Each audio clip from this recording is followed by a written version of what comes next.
السنة تنمي العقول، تصلح العقول. قال السلف: من أمر السنة على قلبه ولسانه نطق بالحكمة.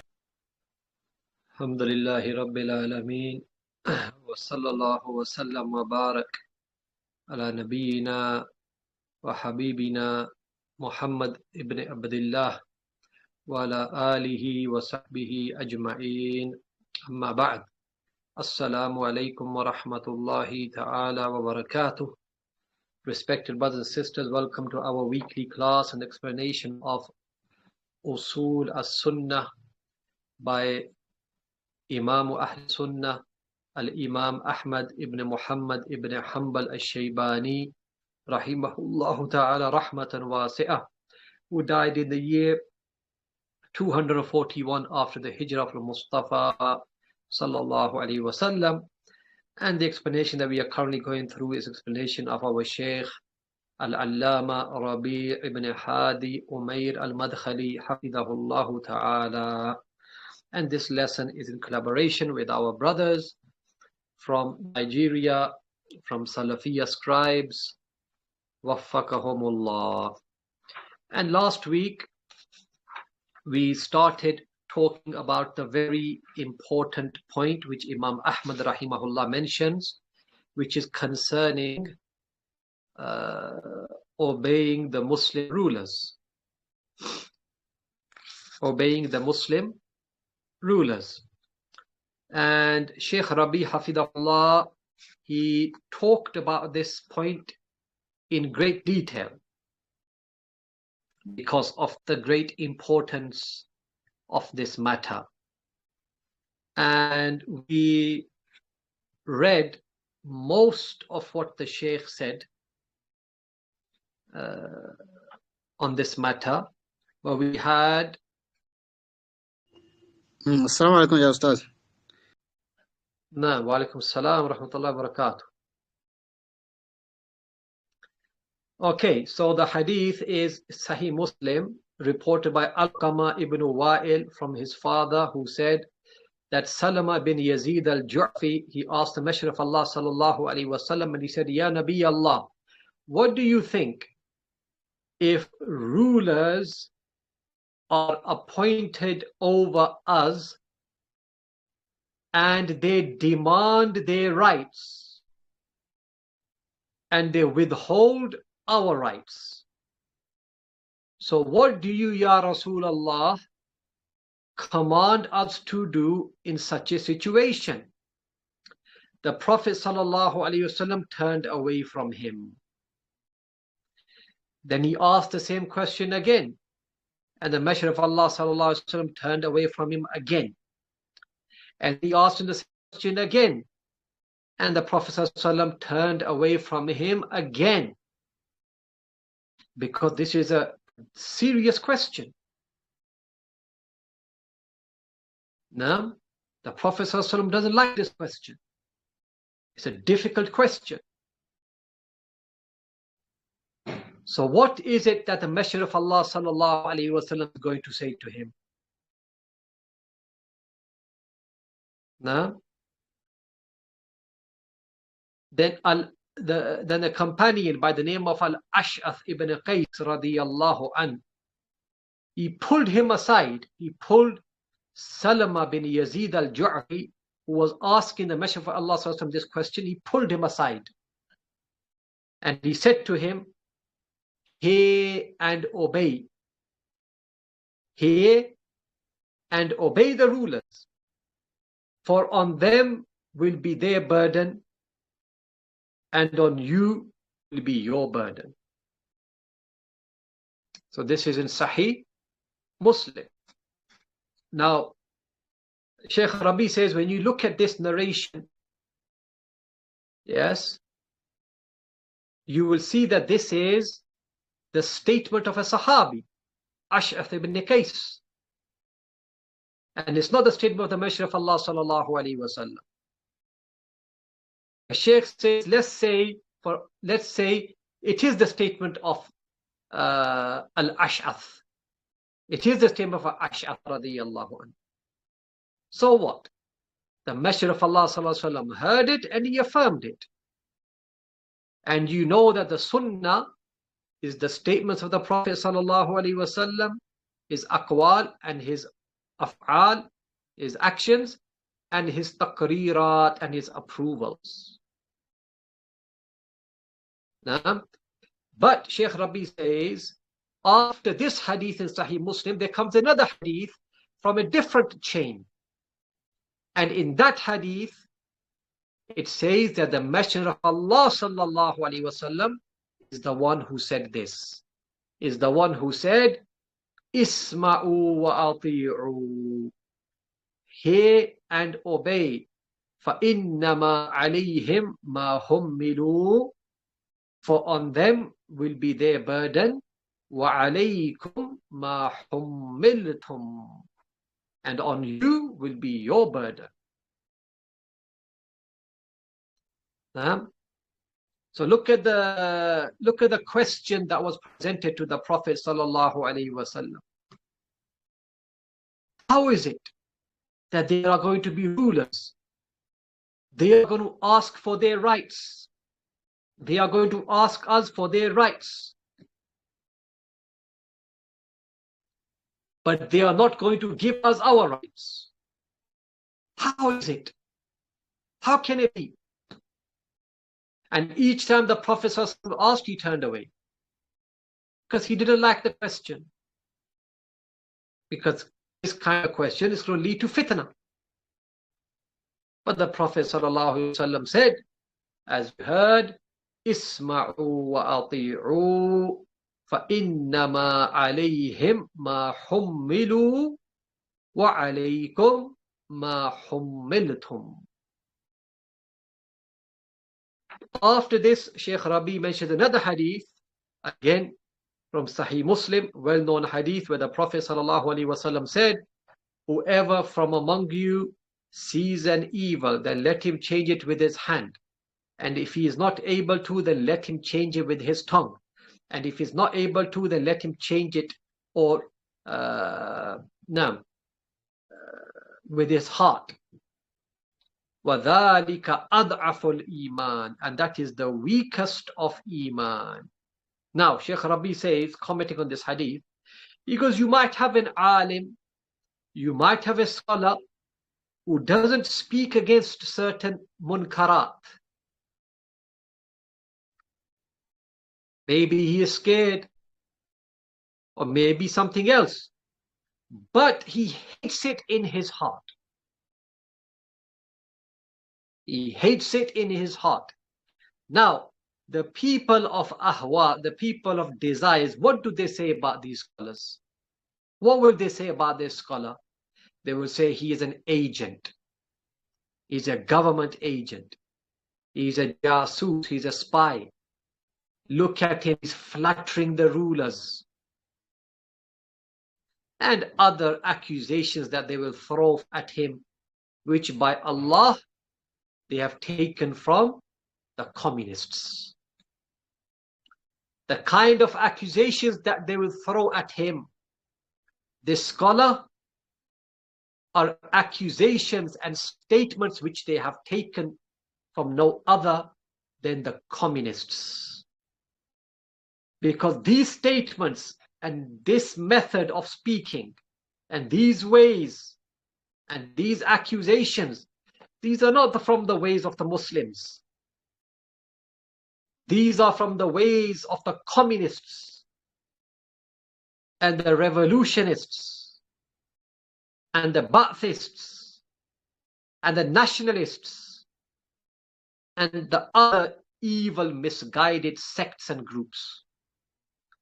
So how can Muslim youth take on and accept and use this kind of speech and statements? On one hand, you have the ulama of al-Islam, the people of Ahl Sunnati wal Jama'ah. They hold on to the directives and the advice of the noble messenger sallallahu alaihi wasallam, the ahadith which we heard last week and which we have heard today. and they hold on to the directives and the advice of the Imams of Islam, such as Malik wa Shafi'i wa Ahmad al-Hanbal, and other than them, the likes of Al-Awza'i and Thawri wa ghayrihim. All of these Imams that we have mentioned, they lived at the times when when there were governments that had mistakes. The governments that had misguidance. These Imams, they lived during these times. Now, look at, for example, the time of Al-Imam Ahmad ibn Hanbal, rahimahullah. What was happening during his time? During the reign, during the power and the dynasty of the Abbasids, what was happening? Allah's attributes were being negated. There was the qawl, the statement that Quran is created, and other evil beliefs of the Jahmi and the Mu'tazila were being taught and spread and promoted. And you know that according to these Imams, Imam Ahmad and other than him, and Ahl al-Hadith, according to these Imams of Ahl Sunnah and Ahl al-Hadith, you know that the madhab of Jahm ibn Safwan is kufr. According to them, the madhab of Jahm ibn Safwan is kufr. Saying that Quran is created is kufr. According to Imam Ahmad and Ahl al-Hadith of that time, they declared this to be kufr that takes you out of the fold of Islam. So the government in the time of Imam Ahmad and other great Imams was openly calling to kufr.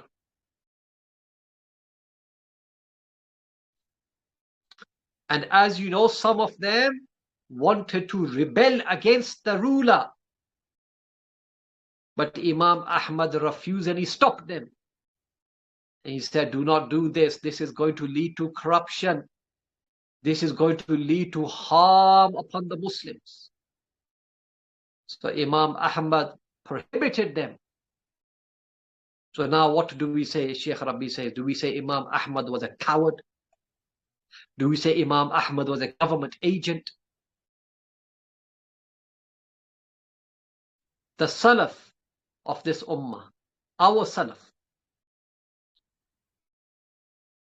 who followed proofs and evidence from the Quran and the Sunnah, and who opposed the Khawarij, and who opposed and fought the people of Fitan from the Mu'tazila and other than them.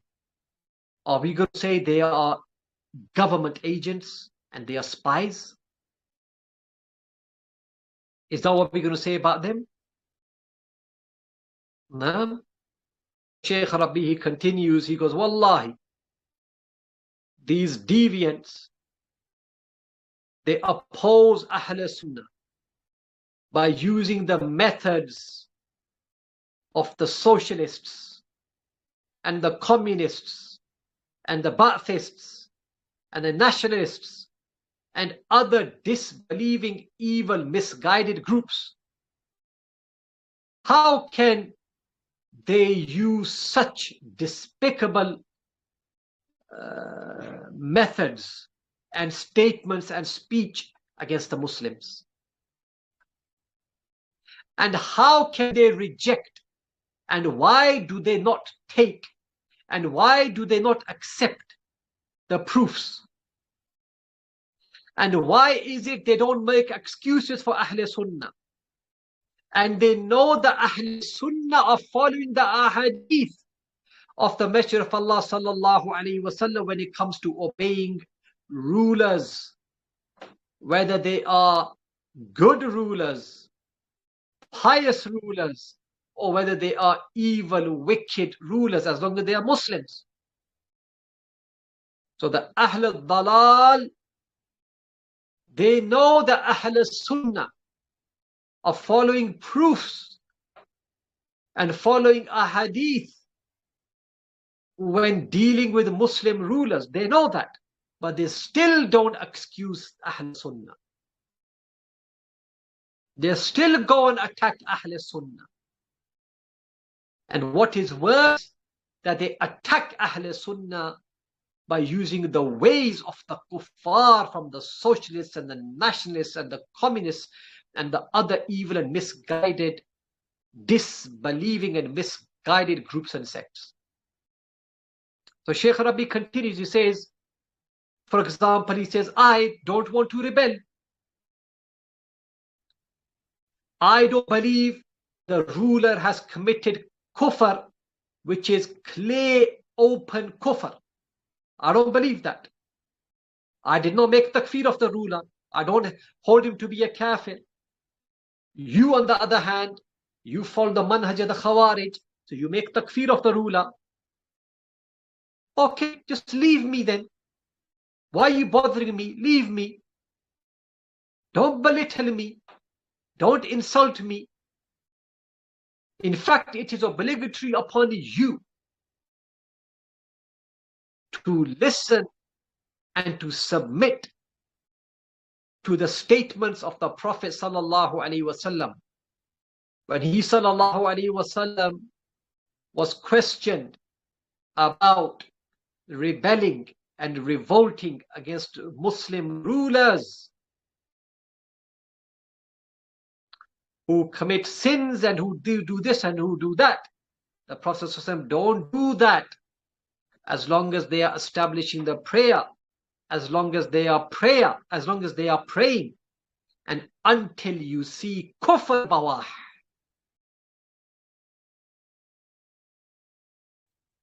Inkum min Allahi burhan.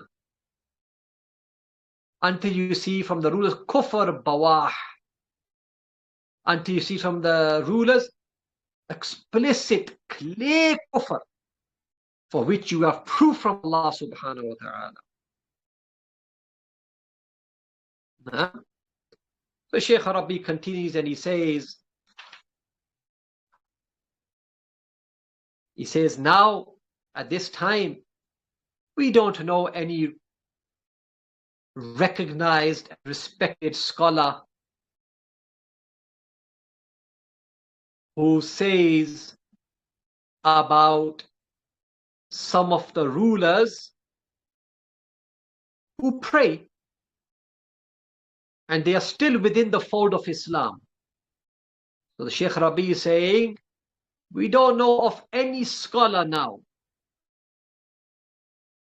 that makes takfir of Muslim rulers who pray and establish the prayer in Dar Islam, and they're still within Islam. The Shaykh says, we don't know of any scholar that does that. He says, for example, Shaykh bin Baz rahimahullah, he goes, you know that he made takfir of some of the rulers.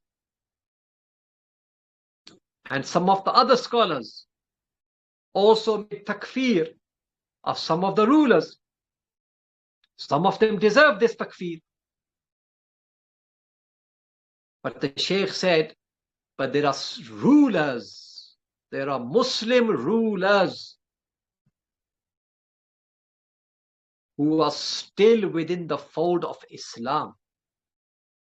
Even if they are misguided or they have deviated or they are sinful and they are wicked or whatever, they are still within the fold of Islam. None of the scholars has ever declared any of these rulers to be disbelievers.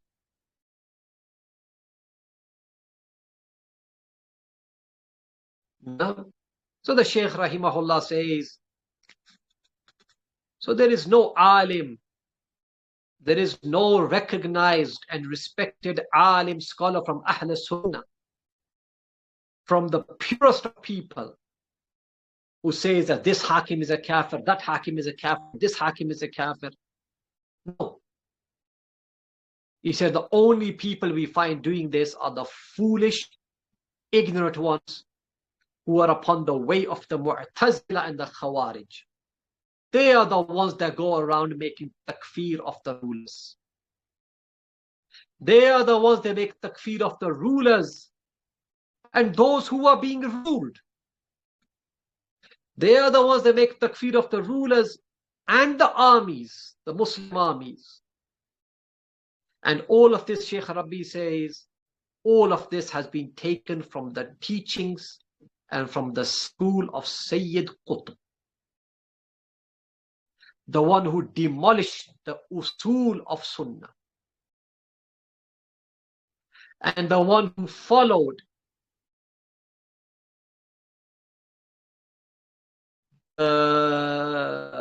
foundations, and he followed the foundations of all, he followed the usul of all of the people of misguidance. This man, Sayyid Qutb. Shaykh says there is not one false principle except that Sayyid Qutb adopted it. And there is not any usul of Ahl Sunnah except that he demolished them. He demolished that asal. And from the false principles that he was upon is to make takfir of the entire ummah.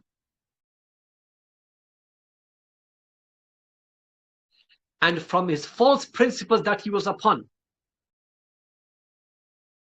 is the principle upon which he based his takfir, is the principle that Iman does not increase or decrease.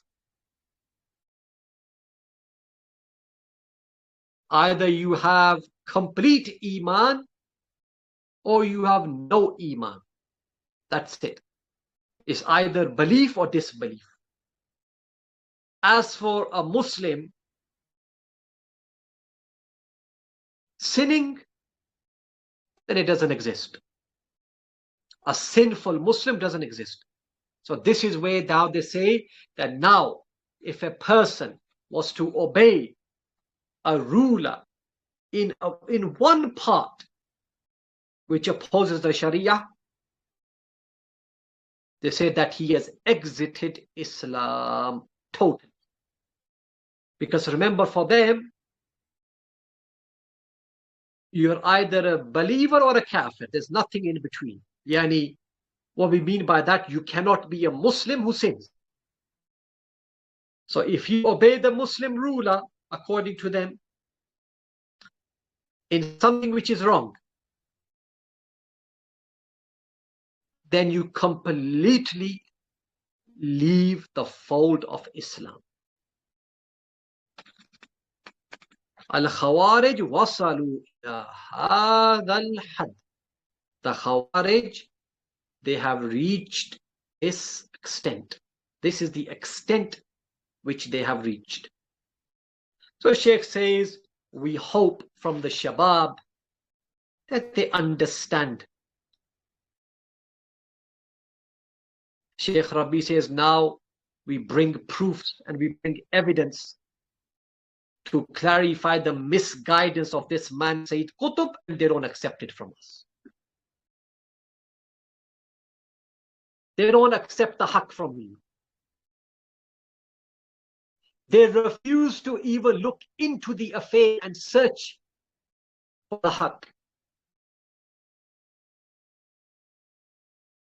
They refuse to take a correct stance, the stance of those who have sound intellect when it comes to this fitna of Sayyid Qutb, which has unfortunately spread throughout the East and the West. And it has confused this fitna. It has confused the Shabab of this ummah and has affected their minds and has turned some of them against others and has planted the seeds of enmity and hatred among them. But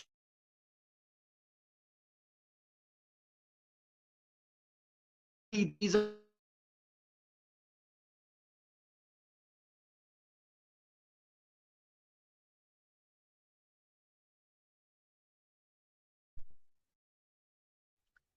Naam. So Shaykh Rabee says that unfortunately the youth, the shabab, they don't want to understand these issues. They don't want to study these issues. They don't want to look into the affair of this man.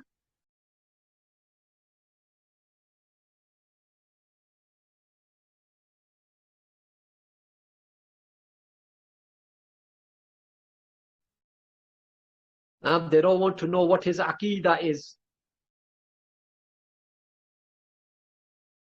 They don't want to know this man Sayyid Qutb. What is his understanding of Islam? They don't want to know any of this. They don't want to accept it. They don't even want to look into the issue.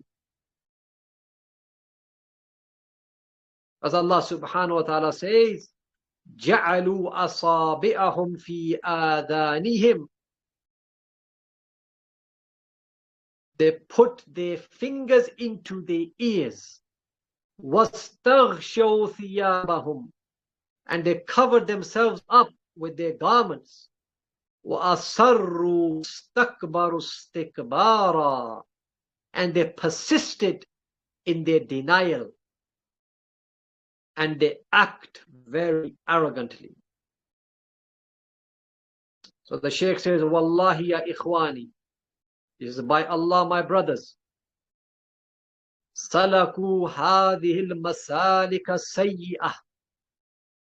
These people have unfortunately followed these and evil paths and evil ways.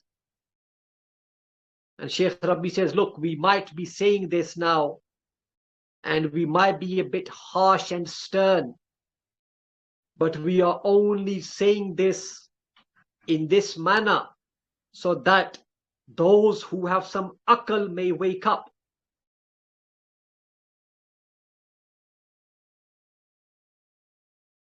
So that those who have some respect for the Quran and the Sunnah and the way of the Salaf wake up and understand. The Shaykh says, upon them, upon the people, upon the shabab, is to comprehend and understand these great and serious and grave matters in which the Ummah has reached a point that it has never reached before upon the hands of Sayyid Qutb and his followers. And the Shaykh Rabee, by finishing off this point, he says, we have focused on this point. We've spent a lot of time speaking on about this point. Why? Because this matter of obeying the Muslim rulers is surrounded by fitan. So Shaykh said, I encourage you to memorize these proofs that we have mentioned. And we are to submit to Allah subhanahu wa ta'ala with these proofs until we meet Him. And inshallah, we will not allow the people of desires and misguided individuals to lead us astray or to oppose this correct manhaj when it comes to obeying and hearing Muslim rulers and dealing with them according to proofs from the Quran and the Sunnah and the way of the Salaf as-Salih. Now, then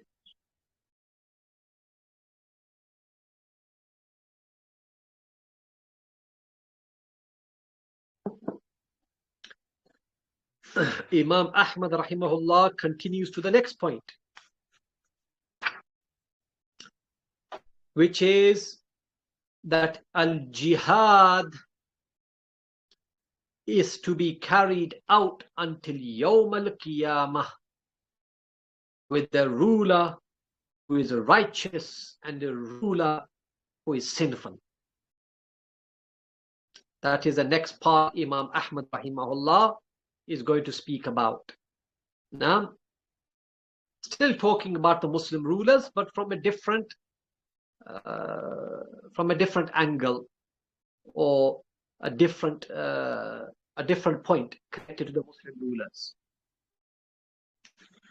So, Al-Imam Ahmad rahimahullah, he says, I'll read it in Arabic and English. وَالْغَزُو مَاضٍ مَعَ الْأُمَرَاءِ إِلَى يَوْمِ الْقِيَامَةِ الْبَرِّ وَالْفَاجِرِ لَا يُتْرَكْ. Imam Ahmad says, battles and military expeditions are to continue, are to be carried out until Yawm al-Qiyamah, alongside rulers who are righteous or sinful, and this matter is not to be abandoned. And then he says, وَقِسْمَةُ الْفَيْءِ وَإِقَامَةُ الْحُدُودِ إِلَى الْأَئِمَّةِ مَاضٍ. He said, and the distribution of the spoils of war and the and the establishment of the hudud, the prescribed punishments of Islam, that these two matters are the responsibility of the Muslim rulers. لَيْسَ لِأَحَدٍ أَنْ يَطْعَنَ عَلَيْهِمْ. It is not permissible for anyone to rebuke them and to criticize them when it comes to these two matters. وَلَا يُنَازِعَهُمْ. And it's not permissible for him to contend with them and to oppose them in this issue. And then Imam Ahmad rahimahullah continues and he says, وَالدَّفْعُ الصَّدَقَاتِ إِلَيْهِمْ جَائِزَةٌ نَافِذَةٌ. And giving to them the obligatory charities, which is zakat. This is something permissible and something allowed and accepted. مَنْ دَفَعَهَا إِلَيْهِمْ أَجْزَأَتْ أَنْهُ بَرًّا كَانَ أَوْ فَاجِرًا. And whosoever gives this zakat, this obligatory charity to the Muslim rulers, then that will suffice him. He has fulfilled his obligation. Whether this ruler is bar, righteous, or whether he is a fajir, a wicked, sinful criminal. Now, so Shaykh Rabee hafidahullah, he comments on this issue. Now, and he says,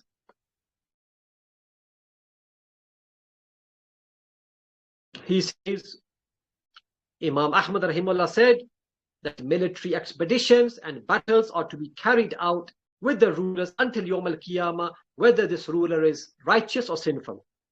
So the Shaykh says, مَا دَامَ الْجِهَادُ بَعْدَ الْيَوْمِ الْقِيَامَةِ. It says, since jihad is something that is going to continue until Yawm al-Qiyamah, then it is obligatory that we perform jihad under the banner of an imam, under the banner of a ruler, whether he is bar or whether he is fajir. And this is what the Salaf did. The likes of Ibn al-Mubarak and Awza'i and Ahmad ibn Hanbal. Ahmad ibn Hanbal used to go and perform, Ahmad ibn Hanbal and other than him used to go and perform jihad under the banner of Dawla al-Abbasiyya, under the banner and the flag of the Abbasids. Now, and then Shaykh Rabee continues and he says, yes, the distribution of spoils of war and the establishment of the hudud, these are responsibilities of the Muslim ruler. No one is allowed to criticize them or contend with them and oppose them. Huh? طيب. So it says that يعني from the Usūl of Ahl Sunnati wal Jama'ah is to believe that the distribution of the war booty, this is something for the rulers. And establishing the hudud for example, zina, or murders, or stealing, or drinking, or other than this, then this is for the rulers. It is not for individuals and groups and parties. But these things are the responsibility of the ruler. This is his haqq, his right. And if this was to be carried out by individuals and by groups and parties, this will lead to great bloodshed, and it will lead to fitan. It will lead to trials and tribulations with no beginning and no end. However, if this is undertaken by the ruler, even if the ruler is wicked, then people will be at ease.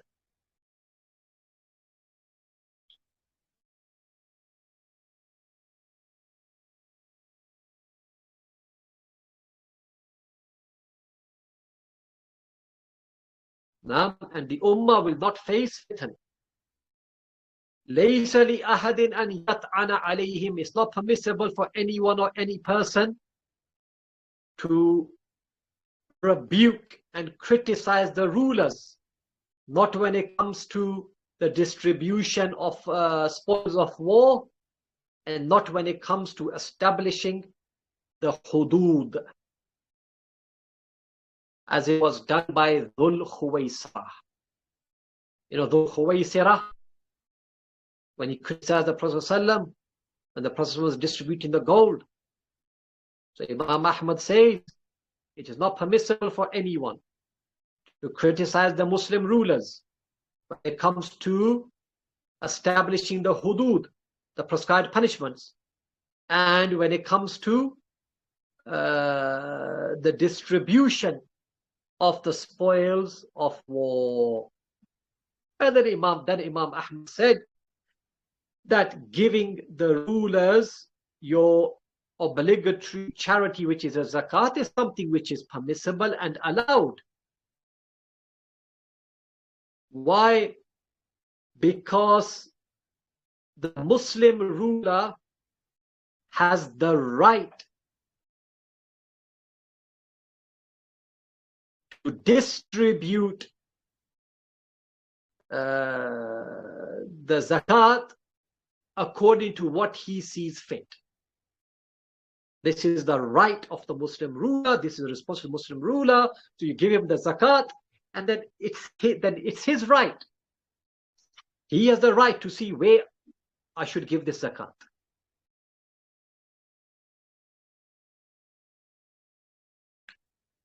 Now, and then Imam Ahmad says, Man dafa'a ilayhim ajza'at anhu. And whoever gives them his zakat, whoever gives his zakat to the Muslim rulers, khalas, he's fulfilled his obligation, and this will suffice him. Now, and Shaykh Rabee says that in the madhab of Imam Ahmad and in the madhab of Imam Shafi'i, they make a distinction between zakatul zahir, the zakat of that which is apparent, such as fruits, grains, livestock. They make a distinction between this and zakat which is batin. What is zakat which is batin? Such as gold and silver. Yes. So in the madhab of Imam Ahmad, madhab of Imam Shafi, they make a distinction between the zakat al-zahir and the zakat al-batin. And they say, these two madhabs, Imam Ahmad and Imam Shafi'i, they say zakat of zahir, yes, this is the responsibility of the Muslim ruler. But as for the zakat al-batin, such as gold and silver and urud at-tijara, yani goods which are for sale, then they say that this should be done by the person who has the gold and the silver and the goods. He should do that himself. Yani the person should not give this to the ruler. But he himself should go and distribute this kind of zakat.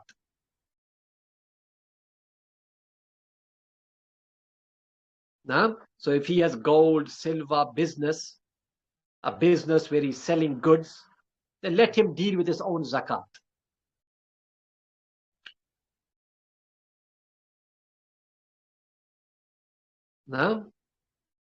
And some of them, they say, no, this is preferred. This is some preferred that he does it by himself. Why?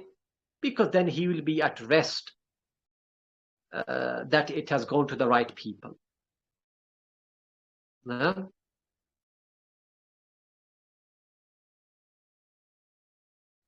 Shaykh Rabee says, but despite all this, even zakat al-batin, even if he was to give this to the Muslim ruler, then this is permissible. And it will suffice him, and his obligation has been fulfilled. However, if the Muslim ruler demands the zakat, then the people must give it to him. And if they refuse to give it to him, then he goes and fights them. Just as the Sahaba radiyallahu anhum, they fought against those who refused to give the zakat. Now, then Imam Ahmad rahimahullah continues and he says, again talking about the Muslim rulers, now a different point. He says, وَالصَّلَاةُ الْجُمُعَةِ خَلْفَهُ وَخَلْفَ مَنْ وَلَّاهُ جَائِزَةٌ بَاقِيَةٌ تَامَّةٌ رَكْعَتَيْنِ. He says, Imam Ahmad says, praying the Jumu'ah prayer behind the Muslim ruler or behind the one who the Muslim ruler appoints, this is something which is permissible. This is something which shall continue.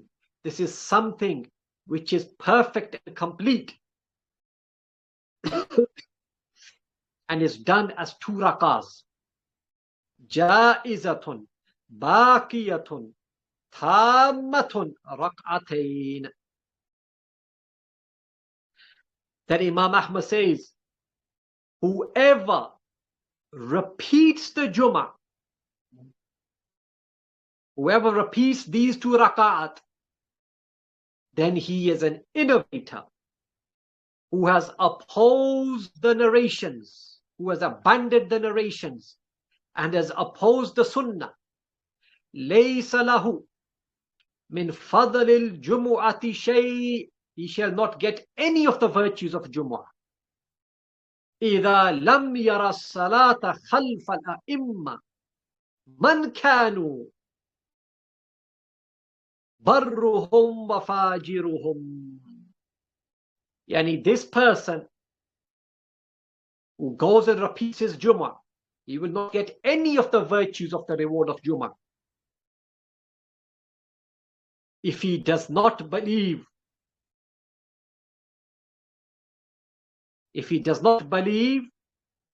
that Salatul Jumu'ah behind the Muslim rulers is allowed, if he doesn't believe that, even if they are sinful, whether they are right or sinful. If he doesn't believe that, then he has no virtue. He gains no virtues of the Salatul Jumu'ah. So Imam Ahmad says, for Sunnah, بِأَنْ يُصَلِّيَ مَعَهُمْ رَكْعَتَيْن. So the Sunnah is to pray 2 raka'at with them, with the rulers. وَيَدِينَ بِأَنَّهَا تَامَّةٌ. And he acknowledges and he believes that these 2 raka'at are perfect and complete. لَا يَكُنْ فِي صَدْرِكَ مِنْ ذَلِكَ شَكٍّ. And there should be no shak, no doubt in your heart concerning this matter. So Shaykh Rabee briefly comments on this issue. Now, and he says that Salatul Jumu'ah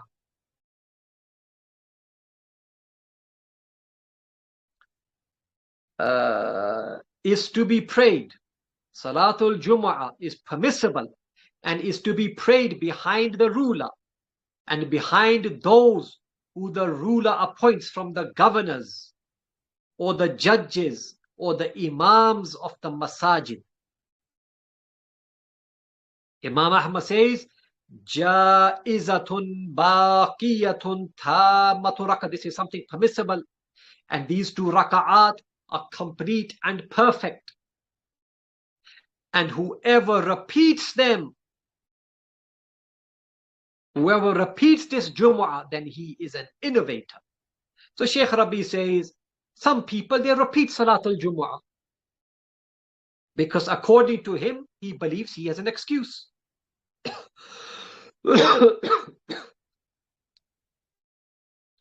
Some might say that the excuse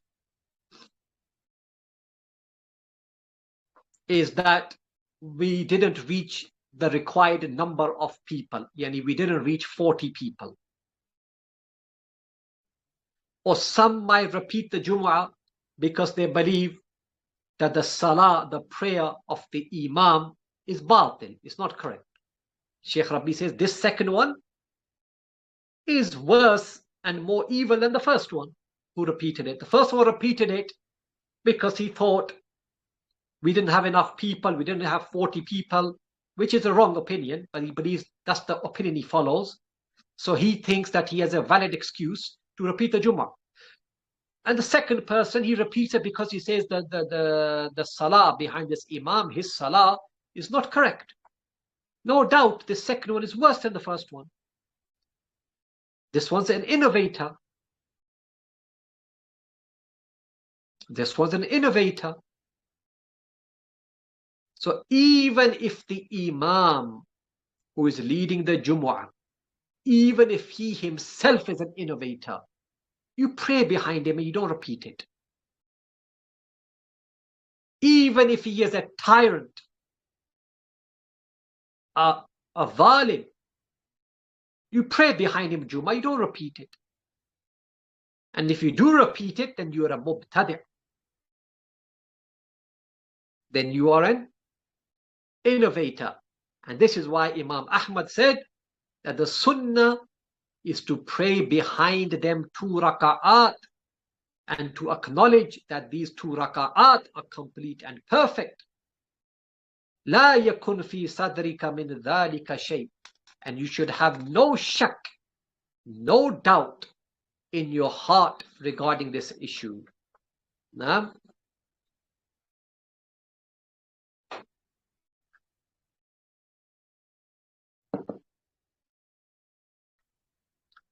and then the last point connected to the Muslim rulers, we are going to take now very quickly, inshallah. It's a short point. It's the point that it is impermissible to rebel and revolt against the Muslim rulers. So Imam Ahmad rahimahullah, he says that from the foundations of the Sunnah is that whoever rebels against a ruler from the Muslim rulers, وَمَنْ خَرَجَ عَلَى إِمَامٍ مِنْ أَئِمَّةِ الْمُسْلِمِينَ, whoever rebels against an imam, a ruler from the rulers of the Muslims, كَانَ النَّاسُ اجْتَمَعُوا عَلَيْهِ وَأَقَرُّوا لَهُ بِالْخِلَافَةِ, and the people are united behind him, and they affirm his khilafah, they affirm his rulership. بِأَيِّ وَجْهٍ كَانَ, however he came to rule, however he came into power, بِرِضَى, either by the acceptance of the people, or بِالْغَلَبَةِ, or he came into power with force. It doesn't matter. The main point is people are united upon him. They are united behind him. They accept his rulership. So now whoever, Imam Ahmad says, rebels against this Muslim ruler, فَقَدْ شَقَّ هَذَا الْخَارِجُ أَصَلْ الْمُسْلِمِينَ, and this one who rebels against the Muslim ruler has broken the unity of the Muslims. وَخَالَفَ الْآثَارَ عَنْ رَسُولِ اللَّهِ صَلَى اللَّهُ عَلَيْهِ وَسَلَّمَ, and he has opposed the narrations of the Messenger of Allah sallallahu alaihi wasallam. فَإِنْ مَاتَ الْخَارِجُ عَلَيْهِ, and if the one who rebels against the Muslim ruler dies upon this state, مَاتَ مِيتَةً جَاهِلِيَّةً, then he dies the death of the days of pre-Islamic ignorance. So now Shaykh Rabee briefly comments on this point, and he says, just as has come in the hadith which it comes in Sahih Muslim, that Abdullah ibn Umar radiyallahu anhuma, he said, Man mata wa laysa fi unukihi bay'ah. Abdullah ibn Umar radiyallahu anhu said, as comes in Sahih Muslim, whoever dies not having sworn an oath of allegiance, mata mitatan jahiliya, he dies a death of ignorance. So if a person dies, Abdullah ibn Umar was saying, if a person dies without having bay'ah, without having given bay'ah to the Muslim ruler, and he dies in that state, then he dies the death of ignorance. Now,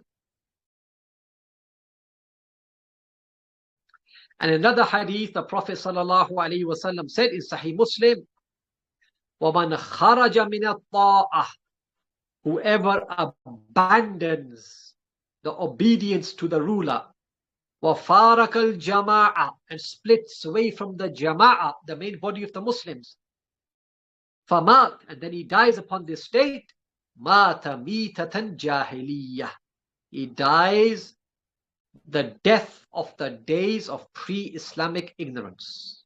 So Shaykh Rabee says, so khuruj against the Muslim rulers is not permissible. And look, when Abdullah ibn Umar radiyallahu anhuma, when he said this, this was during the time of Yazid. He said this. And you know the hal of Yazid and what he used to do. And despite that, Abdullah ibn Umar radiyallahu anhuma, he said no. He said rebelling and revolting against the Muslim ruler, then you are nullifying the bay'ah. You are nullifying the oath of allegiance. You are nullifying the pledge. And then he said, and whoever rebels against the Muslim ruler and then dies in that state, then he dies the death of the days of pre-Islamic ignorance. Abdullah ibn Umar radiyallahu anhuma said this in the time of Yazid. ibn Abi Muawiyah radiyallahu anh, his father, the great companion radiyallahu anh, Abu Muawiyah. Now, then Imam Ahmad rahimahullah continues and finishes off this point, and he says, وَلَا يَحِلُّ قِتَالُ السُّلْطَانِ. It is not permissible to fight the sultan, the ruler. وَلَا الْخُرُوجُ عَلَيْهِ لِأَحَدٍ مِنَ النَّاسِ. And it's not permissible for anyone, any of the people, to rebel and revolt against him. فَفَعَلَ ذَلِكَ هُوَ مُبْتَدِعٌ عَلَى غَيْرِ سُنَّةِ وَطَرِيقٍ. And whoever this Imam says, then he